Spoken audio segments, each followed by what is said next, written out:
Hello दोस्तों, मैं CA कौशल राघव। मैं आपके लिए 11th क्लास की अकाउंटिंग जो चैप्टर बेसिक अकाउंटिंग टर्म है उसको कंटिन्यू करूँगा। ये मेरी वीडियो को आप लाइक एंड सब्सक्राइब कीजिए ताकि ज़्यादा से ज़्यादा लोगों को मेरा चैनल का फ़ायदा उठा सके और उनको अच्छे से समझ में आ सके। और बाकी अगर कुछ इम्प्रूवमेंट वगैरह है तो मेरे को कमेंट बॉक्स में ज़रूर बताएं कि मुझे क्या इम्प्रूव करना चाहिए। ठीक है, अब मैं अपना कंटिन्यू करता हूँ। मैं आपको बताऊंगा कि रिसिप्ट रिसिप्ट जो है, receipt is the amount receive or receivable for selling of goods. देखो होता क्या है, जब आप क्या करते हो, एसेट्स को सेल करते हो या गुड्स को सेल करते हो या सर्विस को बेचते हो, जो भी आपने गुड्स सेल किया या सर्विस सेल की, गुड्स का मतलब तो आपका प्रोडक्ट वगैरह हो गया, सर्विस का मतलब आपने कोई कंसल्टेंसी वगैरह देते हो तो वो सर्विस हो गई, है ना। या फिर आपके बिजनेस में एसेट्स है, इन तीनों में से किसी को भी अगर आपने बेचा तो आपको क्या मिलेगा, अमाउंट रिसीव होगा या अमाउंट रिसीवेबल होगा। अभी नहीं मिला बट फ्यूचर में मिलेगा, दैट इज कॉल्ड रिसीवेबल। तो उन्होंने यही कहा है, रिसिप्ट का मतलब ये होता है कि कोई अमाउंट या तो रिसीव हो चुका है या रिसीवेबल है। कैसे भी, गुड्स को बेच के, एसेट्स को बेच के या सर्विस को बेच के। उन्होंने रिसिप्ट को दो पार्टों में बांटा गया। दो पार्टों में कैसे बांटा, एक रिसिप्ट होती है रेवेन्यू रिसिप्ट, तो एक रिसिप्ट होती है कैपिटल रिसिप्ट। रेवेन्यू रिसिप्ट किसे कहते हैं, रेवेन्यू रिसिप्ट का मतलब होता है it is the amount receive or receivable, जो अमाउंट रिसीव हो चुका है या रिसीवेबल होगा in the normal course of business में। नॉर्मल कोर्स ऑफ बिजनेस का मतलब ये कि 12 महीने का जो ट्रांजेक्शन पीरियड होता है उस 12 महीने के नॉर्मल अकाउंटिंग पीरियड में आपको वो रिसीव हो चुका है या होगा। फॉर एग्जाम्पल, उन्होंने एग्जाम्पल बोला, जैसे एग्जाम्पल के लिए उन्होंने कहा सेल ऑफ गुड्स है, या फिर आपने कोई सर्विस रेंडर की है, कोई गुड्स सेल किया है या आपने कोई सर्विसेज रेंडर की है, उसके रेस्पेक्ट में आपको कोई ऐसा अमाउंट रिसीव हुआ है या रिसीवेबल होगा, उसे हम बोलेंगे रेवेन्यू रिसिप्ट। तो फिर कैपिटल रिसिप्ट किसे कहेंगे, कैपिटल रिसिप्ट में उन्होंने एग्जांपल दिया, अगर आप मशीनरी को बेचते हो, अगर आप बिल्डिंग को बेचते हो, फर्नीचर बेचते हो या इन्वेस्टमेंट बेचते हो या लोन वगैरह जो भी होता है, इन सब को ट्रांजेक्शन को डील करते हो और आपका कोई अमाउंट रिसीव होता है या रिसीवेबल होता है against the transaction which are not in revenue nature, क्योंकि रेवेन्यू नेचर तो ऊपर कवर हो गई। रेवेन्यू का मतलब क्या हो गया, या तो गुड्स या सर्विसेज। इसके अलावा उन्होंने बोला अगर आपने इनमें एसेट्स में डील किया है तो उससे मिलने वाला पैसा जो होगा आपका कैपिटल रिसिप्ट माना जाएगा। फिर इसके बाद बात करते हैं एक्सपेंडिचर। एक्सपेंडिचर की अगर मैं बात करूँ तो एक्सपेंडिचर में उन्होंने देखो तीन पार्ट में बांटा गया। एक्सपेंडिचर कितना पार्ट है, तीन। पहला कैपिटल एक्सपेंडिचर, दूसरा रेवेन्यू एक्सपेंडिचर, तीसरा डेफर्ड रेवेन्यू एक्सपेंडिचर। पहला कैपिटल एक्सपेंडिचर, दूसरा रेवेन्यू एक्सपेंडिचर, तीसरा डेफर्ड रेवेन्यू एक्सपेंडिचर। एक्सपेंडिचर में उन्होंने कहा कि अमाउंट स्पेंट, जो अमाउंट स्पेंट और लायबिलिटी इनकर्ड, या तो अमाउंट खर्च हो चुका है, लायबिलिटी इनकर्ड हो चुकी है फॉर एक्वायरिंग। कैसे, आपने एसेट्स को खरीद चुके हो, गुड्स को खरीद चुके हो या सर्विसेज को ले चुके हो, दैट इज कॉल्ड आपका अमाउंट स्पेंट हो गया या लायबिलिटी इनकर्ड हो चुकी है, तो उस केस में आपका खर्चा अराइज होगा। अब उन्होंने खर्चे की कैटेगरी को तीन पार्ट में बांटा, एक कैपिटल एक्सपेंडिचर, एक रेवेन्यू एक्सपेंडिचर, एक deferred revenue expenditure. Capital expenditure किसे कहते हैं, it is the expenditure incurred to acquire the assets और इम्प्रूविंग द एग्जिस्टिंग एसेट्स। कहने का मतलब ये है कि कोई भी एक्सपेंडिचर इनकर्ड हुआ, क्यों, क्योंकि आपने एसेट्स को खरीदा, या आपने उस एसेट्स को खरीदा नहीं, उस एसेट्स की इम्प्रूवमेंट करी, लाइक आपने उसमें छोटा मोटा चेंज किया जिसकी वजह से उसकी कैपेसिटी बढ़ गई, जिसकी वजह से उसकी एफिशिएंसी बढ़ गई, दैट इज कॉल्ड इम्प्रूवमेंट किया एग्जिस्टिंग एसेट्स में, which increase the earning capacity, जिसकी वजह से उसकी पैसे कमाने की क्षमता बढ़ जाती है, अर्निंग कैपेसिटी बढ़ जाती है, बिजनेस को ग्रो करके देता है वो।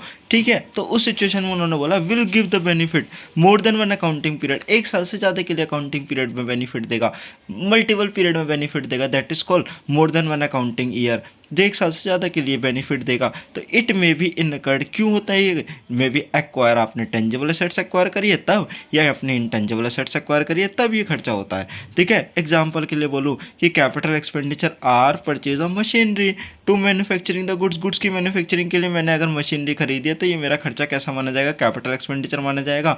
और जिसको सिंपल लैंग्वेज में बोलूँ तो ये कहा जाता है, कैपिटल एक्सपेंडिचर हमेशा और हमेशा बैलेंस शीट की एसेट साइड शो करते हैं, बैलेंस शीट की एसेट साइड शो किया जाता है, उसे कहते हैं कैपिटल एक्सपेंडिचर।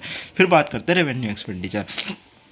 तो रेवेन्यू एक्सपेंडिचर होता क्या है? रेवेन्यू एक्सपेंडिचर वो expenditure incurred the benefit is consume, उसको बेनिफिट को आपने कंज्यूम कर लिया, बेनिफिट को आपने एग्जॉस्ट कर लिया within at accounting period. वहाँ more than one accounting period था, यहाँ more than one accounting year था। यहाँ पर जिस ईयर में एक्सपेंडिचर किया उसी ईयर में एग्जॉस्ट कर लिया और कंज्यूम कर लिया, that is called with in accounting period.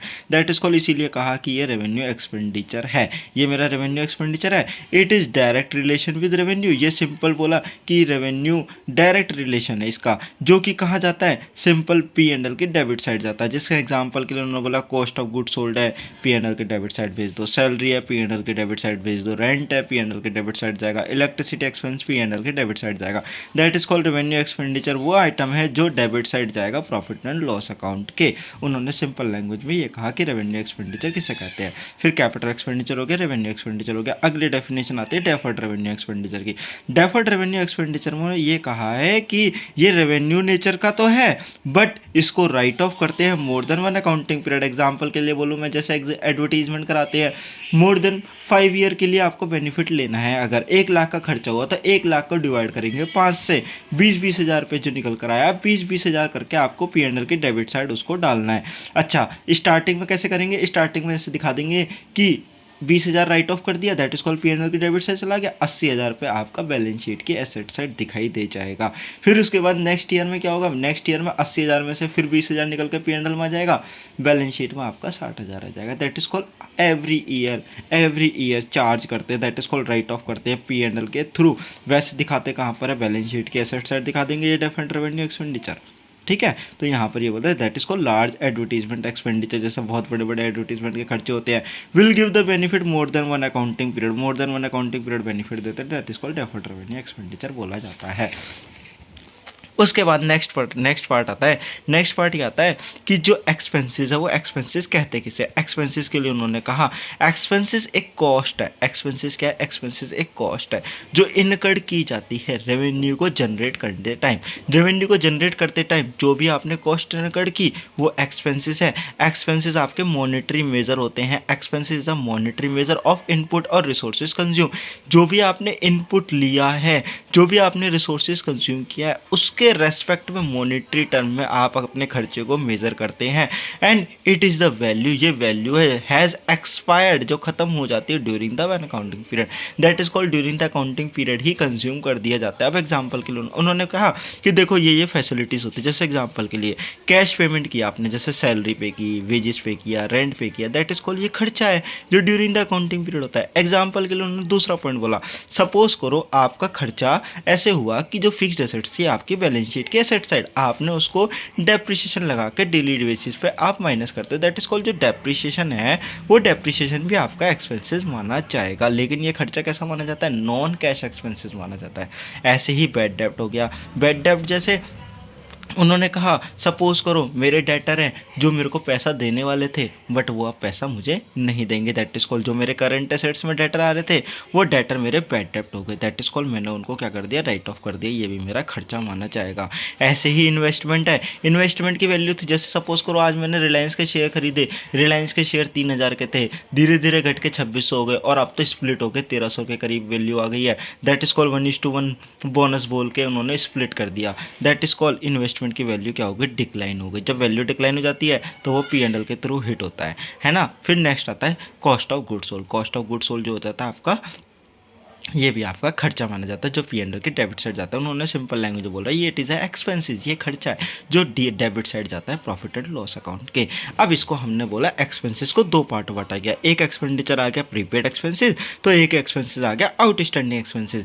Prepaid expenses किसे कहेंगे? प्रीपेड एक्सपेंसेस वो है, it is a expenses that is paid in advance, जो आपने एडवांस में दे दिया। एडवांस में दे दिया मतलब कि जैसे सपोज करो एग्जांपल के लिए उन्होंने बोला जैसे प्रीमियम है इंश्योरेंस का प्रीमियम है कितने का? 10,000 रुपये का।